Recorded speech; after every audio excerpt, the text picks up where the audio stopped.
dealing with the preparation period of Jesus' life. Peter, Yes. where are we and why is this important? We are just southwest from where Jesus was baptised, which was the end of his preparation for ministry and movement building, disciple making. He came to Jordan to be baptised by John the Baptist at Bethany beyond Jordan, and we're just southwest of there, at the plateau of Quebec, Qumran. And it's in these caves that manuscripts were found, manuscripts of the Old Testament. Now, this was an archive, man-made cave, this particular This one here? Yes. But further up and along the cliff here, a Bedouin boy, sheep herd, was chasing his goats and his sheep, 1947, threw a stone, and Muhammad Heddib heard the sound of breaking pottery. The next day, we think, he returned with somebody else, maybe his uncle, and they made perhaps still the greatest archaeological discovery of the 20th century. They found earthenware jars with manuscripts. Some of these were social commentary on the scriptures, but the most significant of the Dead Sea Scrolls for many Bible students in the story of Jesus is the discovery of manuscripts, in some cases complete copies, almost complete copies of Old Testament books, all except for Esther and the Song of Solomon. Yeah. There were 2 or 3 copies of Isaiah. Yeah, two almost complete copies of Isaiah.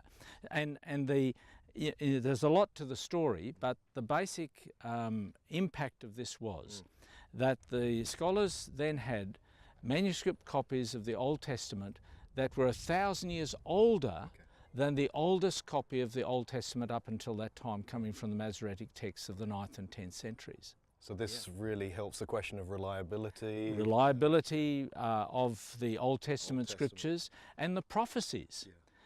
Because the evidence is that the Old Testament, with all of its history and all of its prophecy, was actually written down at that time, long before the time of Jesus. Now, as Jesus transitioned into the foundation phase of his movement development, he spoke first of all to disciples of John the Baptist. John the Baptist, some have wondered whether he was an Essene, whether he was part of this community. There's no historical no evidence for that. But he lived in the desert. He was a prophet of the desert, of the same area where Elijah had ascended to heaven. And Jesus comes there after his temptations in the wilderness. He meets 2 of John the Baptist's disciples, extends to them the first invitation that he gives in making disciples, come and see, and they spent time with him. And after spending that day with him, they were convinced that they'd met the Messiah. Right. Now, how could they be convinced in that space of time?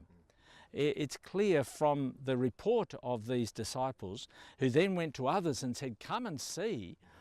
They went to others and said, we have found the one of whom the prophets Moses and the prophets speak.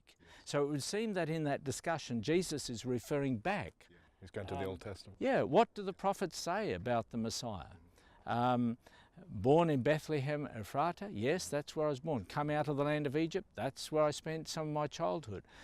From Nazareth, so he's referring, and we have these Dead Sea Scrolls that confirm the history, the accuracy of the prophecy of these Old Testament. Of course, he's going to do that at the end of his ministry with the 2 men on the road to Emmaus. That's right, So that's right. appealing to, that's right, that's right. To what the old scriptures had pointed forward. And often quoted from these prophecies.